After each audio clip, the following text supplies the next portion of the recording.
Magandang araw po, Bagong Pilipinas at welcome sa ating programang Straight from Team PNP Facebook Live kung saan po inilalapit natin ang kwento ng katapangan, malasakit at tunay na serbisyo ng bawat miyembro ng Philippine National Police. Ako po ang inyong tagapag-ugnay, Police Captain Nomer Macaraig. At samahan niyo po kami sa isa namang edisyon ng ating programang Straight from Team PNP Facebook Live. Una po sa lahat ay nagpapasalamat po tayo sa lahat po ng umaantabay sa programang ito at huwag po sana kayong magsawang suportahan ang lahat ng programa ng PNP. Sa ngalan po ng pamunuan ng Philippine National Police sa pamumuno po ng ating Chief PNP, Police General Nicolas Torre III at sa liderato ng ating Pangulong Ferdinand Bongbong Marcos Jr., sa Direktor po ng Police Community Relations, Police Major General Roderick Augustus Alba, at sa Direktor ng Police Community Affairs and Development Group, Police Brigadier General Marvin Joe Saro. Muli po, magandang araw po sa inyong lahat. At para po sa kalaman ng ating mga ka-PNN at sa lahat po ng nakaantabay sa ating programa, ang bawat awardee po, dito sa Ignacio B. Jimenez Outstanding Police Service Awards ay hinirang ng kanilang mga kasamahan na nakatataas at membro ng komunidad bilang pagkilala sa kanilang patriotismo, integridad, tapang at maging ang social responsibility. Ito po yung mga prinsipyong pinangangalagaan ng Junior Chamber International o JCI Manila at ng Ignacio B. Jimenez Foundation, maging po ng Ramon Magsaysay Foundation Awards. Ang taunang pagtitipong ito ay paraan upang ipagdiwang ang walang humpay na pagsisikap ng PNP para sa pampublikong kaligtasan at proteksyon ng ating sambayanang Pilipinas. At ngayong araw, special po ang ating dalawang munang panauhin na kabilang sa 20 pili at natatanging miyembro ng PNP na pinarangalan sa katatapos lamang na 6th Ignacio B. Jimenez Outstanding Police Service Awards 2025 noong nakaraang June 23 sa Ramon Magsaysay Center sa Malate, Manila. Kaya po, samahan niyo po ako na i-welcome at kilalanin natin ang dalawa nating huwarang pulis ng ating bansa. Ayan, sila po ay sina Pulis, Colonel Sandro J. Tafalia, ang Chief of Police ng Las Piñas City Police Station at Police Major Philip Ines mula po sa Manila Police District. Sir Sandro and Sir Philip, good morning po at welcome po sa ating programang Straight from Team PNP Facebook Live. At okay, muna no. Nomer, by the way, Nomer, thank you rin sa pagkakataon at sa ating mga viewers ng ating programa dito sa live, Facebook Live. Good morning at thank you sa pagkakataon. Okay, marami pong salamat Sir Tafalia. Ayan, at how about kay Sir Ines? Good morning, Sir Ines.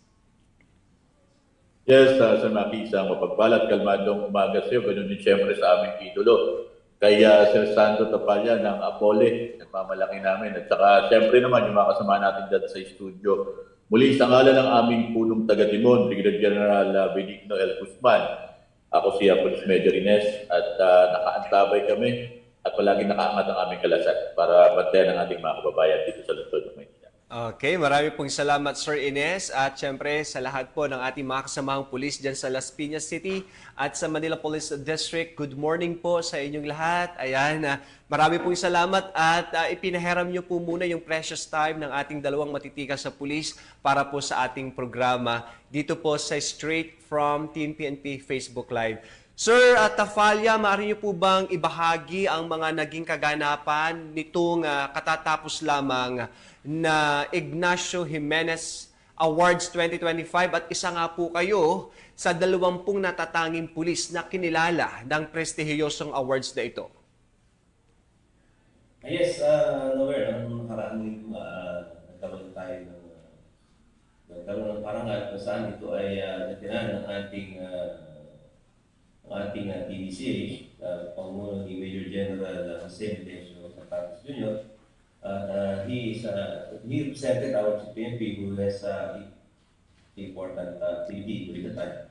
At yun nga, nagkaroon ng parangal sa 20 commission and commission officer ng Philippine National Police na nakasign dito sa Luzon. So, yun nga, kung pagkakataon sa pagkaalam ko, na nagkaroon ng parangal sa pulisan ng Luzon. Before kasi, Metro Manila. So, this time, sa pagkaalam natin, Luzon. So, yun, we are very grateful nga and honor sa GCA Manila through the National Women's Foundation na nag-recognize at nagbigay ng parangal sa atin sa ating humble accomplishment sa Philippine National Police, particularly sa akin sa Las Piñas at sa ganoon sa mga kasamahan ko sa Metro Manila, yung Manila at 5 pa nakasama ko dito sa Southern Police District. So we are grateful sa organizer at sa pagkiyala sa atin. So ayun. So ano nangyari sa nakaraang linggo na yun?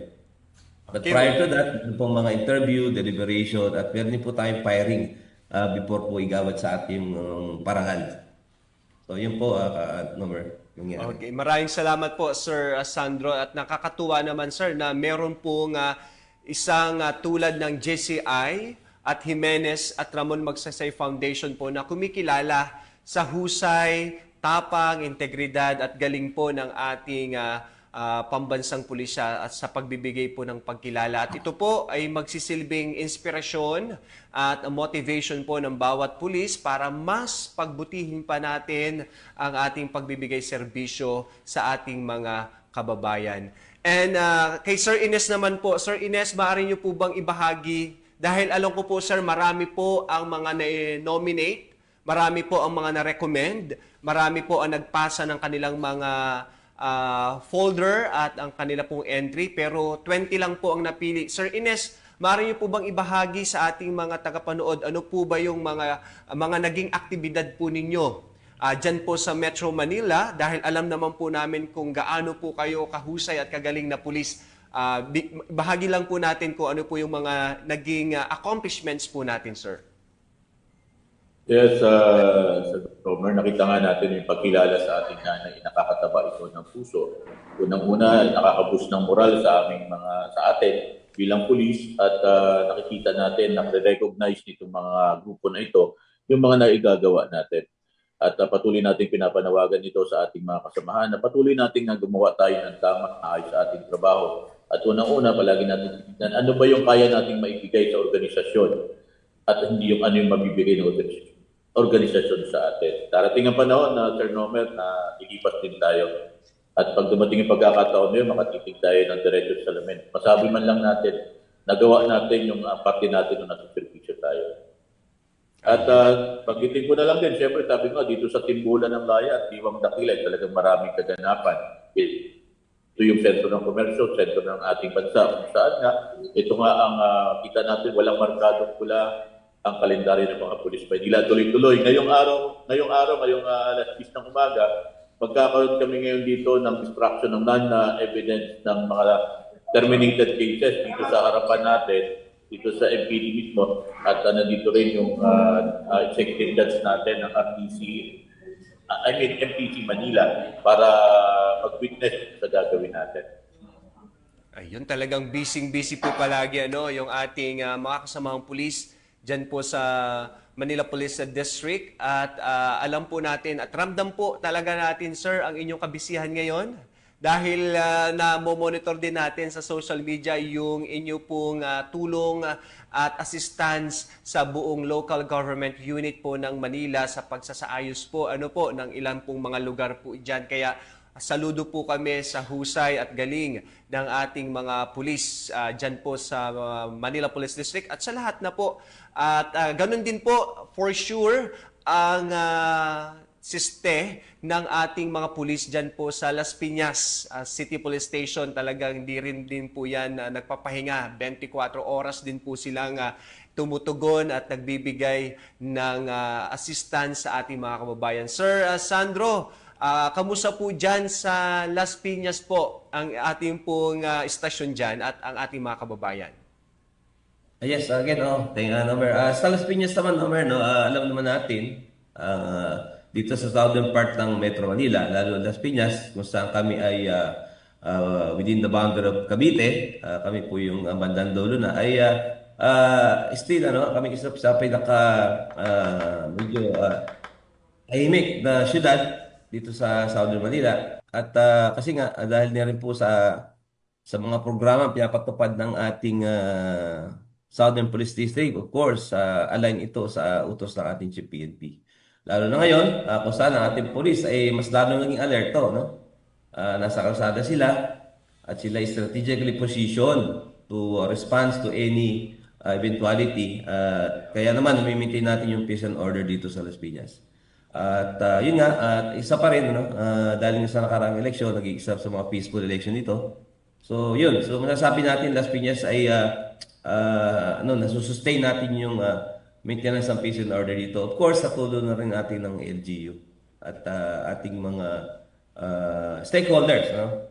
Dito sa Las Piñas.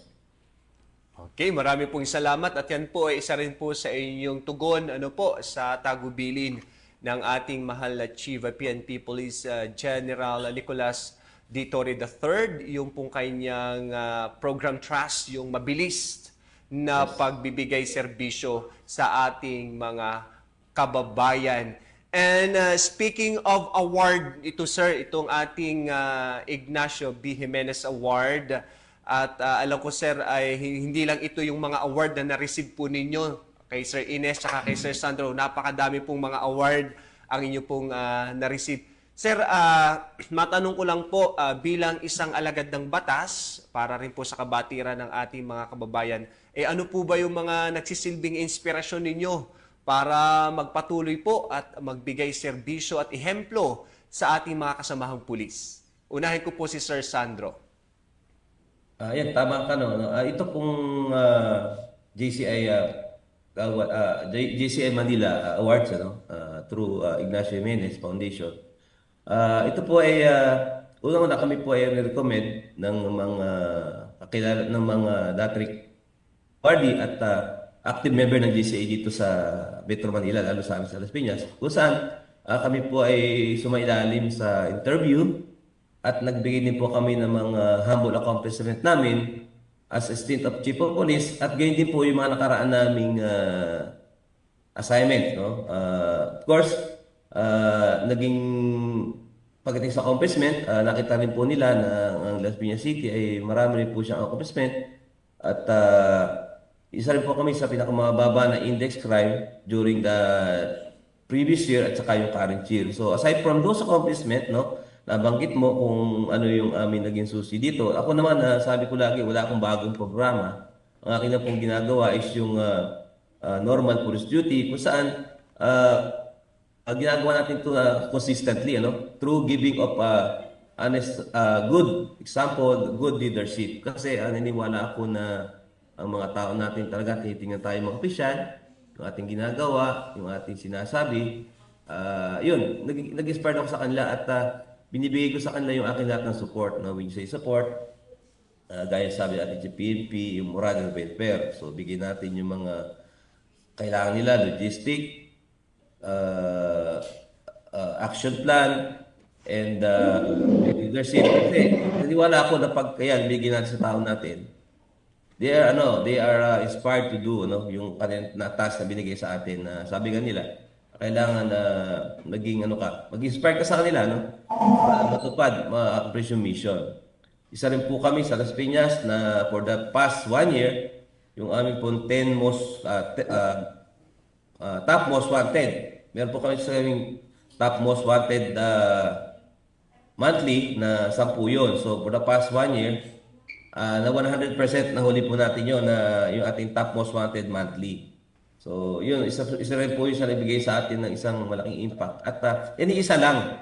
Pero gaya na sinabi mo, ano ba nag-i-inspire sa Las Piñas? Of course, yung guidance ng ating district director, yung ating RD at ating Chief PNP sa ngayon, yun ang aking ginagawang guiding principle para pakita sa tao natin na kaya naman natin gawin yun. Kaya natin gawin yung mga pinapagawa ng ating mga heads. Talagang tayo naman may logistic, mayroon tayong mga kagamitan. Yung nga lang, kulang. Pero due to proper management, deployment, utilization, nagagawa natin ng maayos ang ating trabaho. So yun lang, yun ang ating number na isa ko sa mga sinasabi lagi sa tao ko, wala namang kailangan bagong programa. Ang kailangan lang ay gawin natin yung mga existing program ng honest to goodness. At of course, yung close supervision.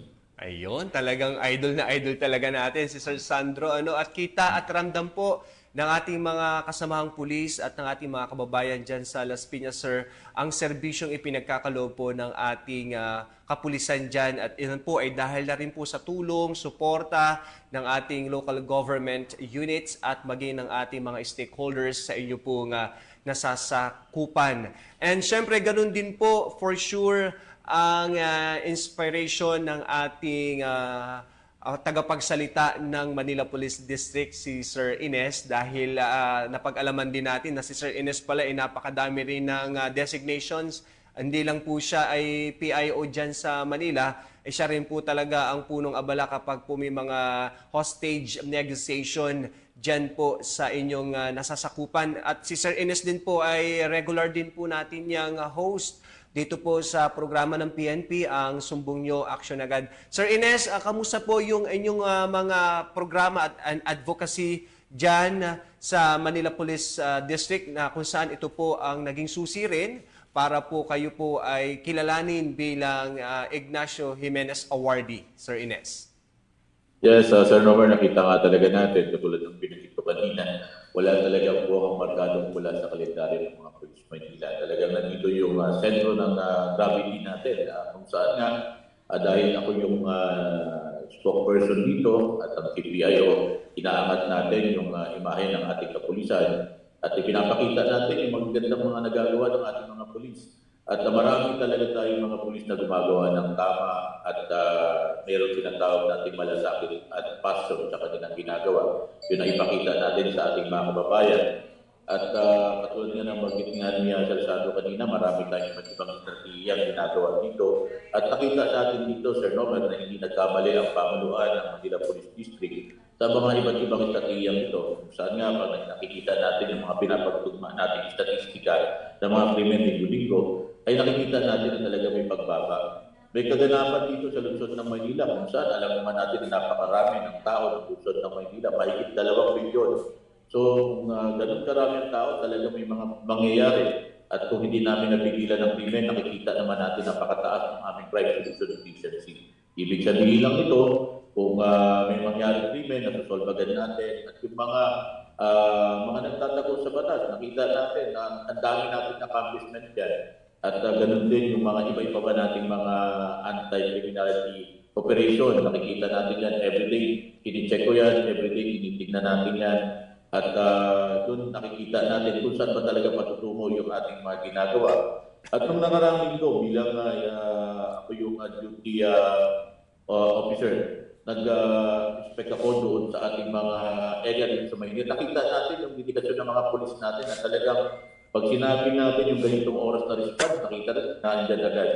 Ang mahalaga yung ating commitment natin sa mga tao na sabi nga natin we need to serve and protect them. Makita nila na ang pulis nyo po, pulis ng Pilipino, ay kayang gawin yung inatang na trabaho sa kanila. At nakita naman natin yan dito. Marami tayo dito mga kababayan sa lungsod ng Maynila na umaasa sa ating mga kapulisan. Lalo na yung servisyo natin mabilis. Katulad ng sinabi nga kanina ni Sir Sandro, yung guiding principle ng ating ama, ng ating hanay, na maramdaman tayo ng ating mga kababayan, maramdaman, makita, at magmarka tayo sa ating mga kababayan. Sabi nga, pag dumating yung panahon, Sir Maki, na lilipas tayo, sabi nga natin, panghinayaan tayo, yung pala yung pinabanggit dati. Pag mistulan tayo kasi sa mga tao, nawawala ng panlasa, lang para sa mata nilang mapanglaw. Dahil tayo ay pulis. So, pulis tayo ng Pilipino, pulis tayo ng Panginoon. At akayin natin mga kapwa natin mga pulis. At palagi natin tinitignan yung be a good shepherd to them. Sabi nga natin, akayin natin ito mga ito, maging mabuting tayo pastor sa kapwa natin mga pulis. Ayun, talagang well said po, Sir Ines. At kita naman po at ramdam po natin talaga yung dedikasyon at commitment ng bawat isang pulis dyan din po sa Manila. At alam po natin, isa yun po sa pinaka-busy na area sa atin. Hindi lang po dito sa Metro Manila, I should say, sa buong Pilipinas dahil sabi nyo nga sir, milyon-milyon ang tao po dyan araw-araw kaya po nangangailangan talaga yan ng serbisyo ng ating PNP lalo na po sa pag-maintain ng peace and order, pagbabantay at pagtugon sa anuman pong police assistance na kinakailangan ng ating mga kababayan. At alam ko sir, kayo pong dalawa, si Sir Sandro at si Sir Ines ay talagang truly an epitome of a good cop, inspirasyon po ng ating mga kasamahang pulis. At kayo po ang niluluk namin na mga officer sa hanay po ng pambansang pulisya. At alam ko sa lahat po na nakakakilala sa ating dalawang pulis, talagang kayo po ay ehemplo at tunay na inspirasyon. Kaya po sa pagkakataong ito Sir Sandro, baka meron po kayong nais munang batiin or pasalamatan lalo na po yung ating mga kasamahan po sa GCI sa pagkilala po sa inyo pong husay at galing bilang isa sa mga awardee.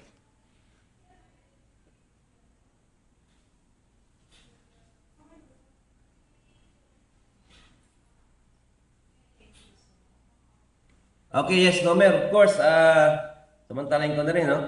Bago lahat, bago magpasalamat, so sana gusto kong pabalitin sa JCI at sa ating Ignacio B. Jimenez Foundation yung pasalamat namin, no? Itong award na to, ito ay hindi namin ma-accomplish ako bilang hepe. Bilang hepe ako ng Las Piñas sa mga nakaraan unit ko, hindi ko ma-accomplish to kung ako lang, no? It's a team effort. So I would like to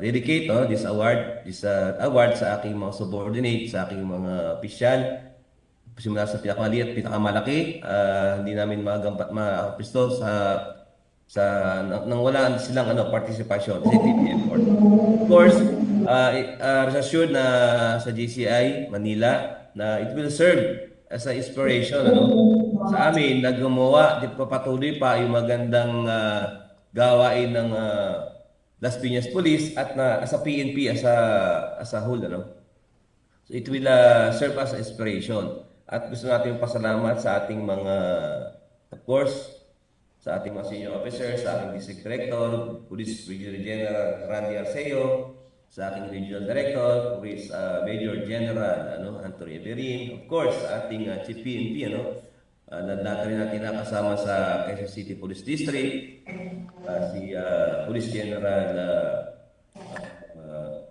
General Nicolas Iloso Torre, at of course, again, sa GCI. Hindi ko na po matandaan yung pangalan nila, sa isa, ang dami po nila.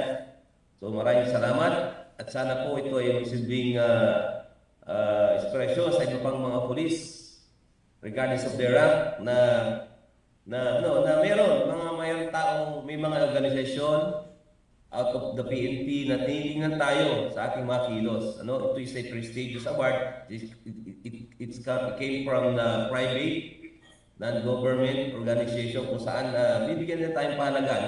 Kaya nakakataba ng puso dahil itong award na ito ay hindi ito, I'd say not coming from the PNP, is from outside. Ito yung sa tingin ko, isang measurement, parameter na ang PNP ay tatrabaho at ni-recognize ng ganitong independent organization na hindi nadidiktahan ng kung sino lang. So again, thank you very much JCI Manila and Ignacio Jimenez Foundation, and again, magsisilbi itong inspirasyon na pagpatuloy pa namin yung aming mga gawain, ang mapagbigay inspirasyon sa tao, pagbigay mabilis na public service, at makapag-inspire din sa mga other junior officers at PNCO na tularan ang aming mga gawain at maging halimbawa kami sa kanila. So yun nga, Robert, at thank you very much. At sa iyo rin, sa pagbibigay ng pagkakataon na kahit pa paano ma-express namin at paano namin nakamit itong awards na to dahil nga doon sa mga nakaraang activity, nakaraang accomplishment mo, not as ay incumbent pa isang office, but of course mga previous assignments mo rin ay bigyan din nila ng puntos yun. All right, thank you very much. Thank you, Sir Police Colonel Sandro J. Tafalia, ang Chief of Police ng Las Piñas City Police Station. Sir, marami pa po kaming mga programa. Tulad po nito, i-invite po uli namin kayo para po mas maibahagi pa natin ang inyo pong mga aksyon, aktibidad at programa po dyan sa buong Las Piñas City Police Station. So, invite po namin kayo, sir. Welcome kami. Basta na niya si Major Philippines. Ayan. Welcome yan. Isa sa ating ano yan, magaling na police major. Idol namin sa Sandro. Opo. Idol ko yan eh. And syempre sir, hindi rin po natin tatapusin tong ating programa kung hindi rin po tayo makakarinig ng mensahe, inspiring message mula po sa isa rin po sa ating mga awardee, kay Police Major Philip Ines, ang tagapagsalita ng Manila Police District. Sir Ines? Mr. Tomer, maraming salamat. Unang-una, nagpapasalamat kami sa pamanuan ng KCI sa pagkilala sa mga naiambag namin sa organisasyon at sa siyempre sa komunidad. Sabi nga natin, ang mahalaga dito, ma-inspire pa natin yung iba nating kapulisan na gumawa pa at ipakita at ma-recognize na mga katulad ng mga pribadong grupo na ito na yung mga magagandang nagagawa ng ating kapulisan. At nagpapasalamat tayo siyempre sa pamunuan ng Manila Police District, sa ating Regional Director, sa ating Chief PNP. At siyempre, higit sa lahat, sa Panginoon kasi binibigyan pa tayo ng pagkakataon makapagpatuloy sa buhay. At sabi nga natin no, Sir Nomer, no, yung mga bagay na everyday na pagising natin, ipinagpapasalamat natin. At sabi nga natin, gawin tayong biyaya para sa ating kapwa-police, sa mga taong umaasa sa atin. At yun ang palagi natin tinitingnan, ano yung magagawa natin para sa ating mga kababayan at ano yung maiaambag natin sa ating organisasyon. Para pag dumating ang panahon na kailangan na natin kumaway sa laban at daloy ng buhay, sisiguraduhin natin marami yung aaray sa ating pagkakawalay. Police Major Philip Ines, ang tagapagsalita ng Manila Police District. Ayan po sa ating po mga kababayan, sa ating mga tagapanood. Dalawa pa lang po yan sa 20 natatanging pulis na kinilala ng JCI Manila at tumanggap ng Ignacio Jimenez Awards 2025 Excellence in the Line of Service. At sa susunod pa po nating episode dito sa Straight from Team PNP Facebook Live ay kikilalanin pa rin natin at makakapanayam ang 17 pang awardees. Antabayanan ninyo po ang ating schedule para mas makilala po at ma-share sa ating mga kababayan. Muli po, maraming salamat sa ating dalawang unang panauhin, ang pinakamatitikas nating officers ng PNP, Police Colonel Sandro J. Tafalia, ang Chief of Police ng Las Piñas City Police Station, at kay Police Major Philip Ines, ang tagapagsalita ng Manila Police District. Thank you so much, sir. Alam ko po kung gaano kayo kabisi sa mga oras na to, pero nabigyan niyo po kami ng inyong oras at pagkakataon. Ganon din po ang aming pasasalamat sa JCI Manila kay President John Adrian Padernos, VP for Community Affairs, Dizon Wok, kay Direct for Special Projects, Sir Joshua Ruben Aragon, at sa ating pong mga naging panauhin, nung time po na nagkaroon tayo ng awarding ceremony dyan po sa Ramon Magsaysay Center, kina DALG ASEC Huwabili Rasio, kay DALG ASEC Elizabeth Lopez De Leon, kay na Sir siyempre sa line po ng PNP, kina Police Lieutenant General Nartates, kay Police Major General represented by Police Brigadier General Parenya, at kay Police Brigadier General Sauron ng DPCR at ng PICAG, at kay Sir Police Major General ating Chinayog, ang ating DPRM. Thank you po so much sa inyo po. Kay Sir Marleo, maraming salamat po, at sa buong pamunuan ng Ramon Magsaysay Foundation Awards, JCI Ignacio. Thank you so much po. Ito pong pagkilalang ito ay patunay lamang po at magsisilbing inspirasyon at motivation sa bawat isang pulis. Alam ko po na yung 20 ay yan po ay ilan lamang sa napakaraming magagaling, mahuhusay at dekalidad na pulis ng ating pambansang Pilipinas, ang ating mga miyembro ng Philippine National pulis. At syempre, at ito po ay pasasalamat natin sa ating pong may kapal at meron pong isang organization tulad po ng JCI at ng Ramon Magsaysay at ng ating Ignacio Jimenez na kumikilala sa husay galing ng ating mga miyembro ng PNP. At ito po ay siyempre dahil sa mas pinalawak at mas pinabilis na responde service ng ating PNP. At bilang bahagi po ng ating emergency response system, muli naming ipinapaalala ang panawagan ng ating Chief of PNP Police General Nicolas Torre III na huwag nyo nang hanapin ang mga pulis sa mga presinto sapagkat sila ay nasa inyo ng mga telepono. Dial 911, darating sila sa loob ng 5 minuto. Ang 911 po ay bukas 24/7. Maaari pong tawagan kahit walang load at handang tumugon sa anumang uri ng emergency. Ipagbigay alam sa inyong pamilya, kaibigan at komunidad sa panahon ng pangangailangan. 911 ang inyong katuwang.